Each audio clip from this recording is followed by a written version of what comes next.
할렐루야, 주님과 함께 동행하시는 행복한 하루가 되시기를 축원합니다. 하나님 말씀 잠언 20장 20절 같이 보시겠습니다.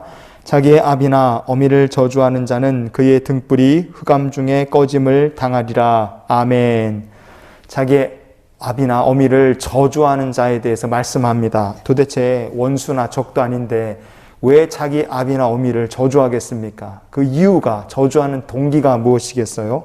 바로 탐욕 때문입니다. 누가 돌아가셔야지 유산을 받을 수 있겠습니까? 부모님이 돌아가셔야 유산을 받을 수 있겠죠. 이렇게 탐욕에 눈이 어두워지면 어리석은 인생이 될 수밖에 없습니다. 성경은 이렇게 어리석은 인생, 물질 때문에, 탐욕 때문에, 욕심이나 죄 때문에 영적으로 눈이 멀어버린 사람들을 그들의 등불이 흑암 중에 꺼지게 될 것이다, 이렇게 말씀합니다. 왜 하나님께서 흑암 중에 그 등불이 꺼지게 하시겠다 그러셨겠습니까?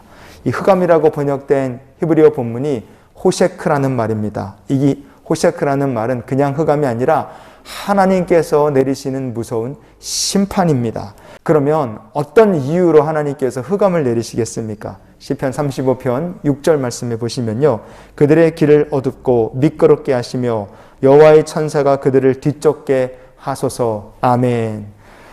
우리 인생이 탄탄대로가 되어야 좋습니다. 그러나 하나님께서 어떤 사람에게는 그 길을 어둡게 하시고 아주 길이 미끄러워서 한 치 앞도 나가지 못하게 그렇게 막으실 때가 있어요. 그리고 뒤에는 여호와의 천사가 따라 붙습니다. 이 모든 것들이 하나님께서 안 되게 막으시고 하나님께서 안 되도록 일을 지금 하나님께서 주관하고 계시다는 것을 분명히 깨달아 알게 하시는 것이죠.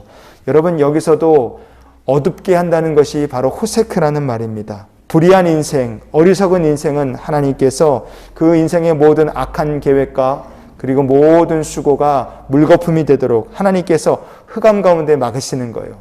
깨닫고 불의한 길을 버리고 깨닫고 악한 생각을 내려놓고 빛 대신 주님과 동행하는 삶으로 나오라고 흑암을 내리시는 거죠. 그런데 만약에 인생의 흑암 가운데서 하나님께서 어둠을 주시고 하나님께서 그 길을 막으시는데도 불구하고 끝까지 고집을 부리고 교만을 떨면 어떻게 되겠습니까? 결국은 흑암 뒤에 무서운 심판이 찾아올 수밖에 없습니다. 출애굽기 10장 21절 말씀에 보면요, 여호와께서 모세에게 이르시되 하늘을 향하여 내 손을 내밀어 애굽 땅 위에 흑암이 있게 하라. 곧 더듬을 만한 흑암이리라. 아멘. 하나님께서 언제 애굽 땅에다가 흑암 재앙을 내리셨습니까? 이미 8개나 되는 재앙을 다 애굽 땅에 내리신 후였어요. 바로는 그 모든 재앙을 다 눈으로 봤습니다. 그럼에도 불구하고 교만을 꺾지 않았고 오히려 바로는 모세를 이렇게 위협했습니다.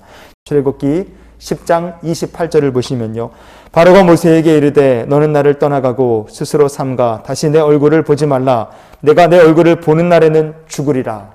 이거는 협박입니다. 바로는요, 모세에게 협박을 했어요. 너 다음번에 내 눈에 띄면 너는 죽을 거다. 이렇게 무서운 말을 하는 거죠. 연속된 재앙을 맞으면서도 회개하지 않고 그 모든 재앙이 하나님께서 내리신 것이라는 것을 알면서도 교만을 꺾지 않았던 바로, 겸손을 몰랐던 바로는 결국에 가서 어떻게 됐습니까?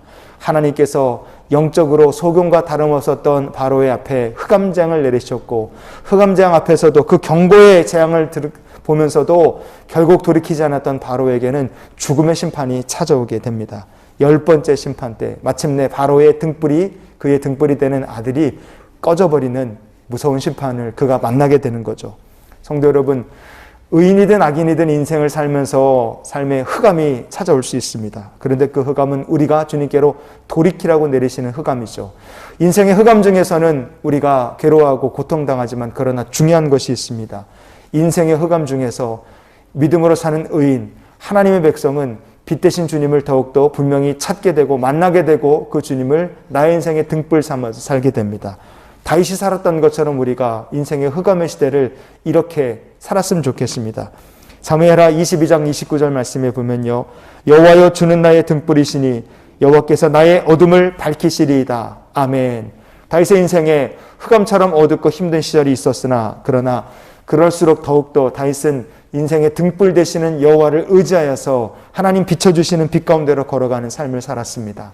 다윗의 믿음은 인생의 흑암 가운데서 더욱더 주님과 함께 가까이 동행하는 믿음으로 성장할 수 있었고, 하나님께서는 그런 다윗을 향하여 나의 마음에 합한 자라고 말씀하셨어요. 여러분, 탐욕의 눈이 멀어 사는 사람은 흑암의 재앙을 지금 받고 있는 사람입니다. 그런 사람은 눈을 뜨고 있지만 한치 앞을 보지 못하는 흑암 재앙 중에 있는 거죠.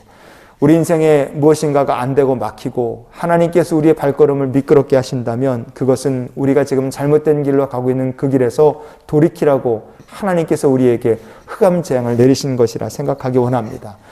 방법은 간단합니다. 흑암 재앙을 이기려면 우리가 회개하고 돌이키면 되죠. 그리고 빛 대신 주님, 여호와 하나님을 나의 등불로 삼아서 빛 가운데로 거하는 것이 그 해결 방법인 줄 믿습니다. 그러니 이런 기도로 오늘 하루의 삶을 우리가 살기 원합니다. 하나님, 제 인생의 영원한 등불이 되어 주시옵소서.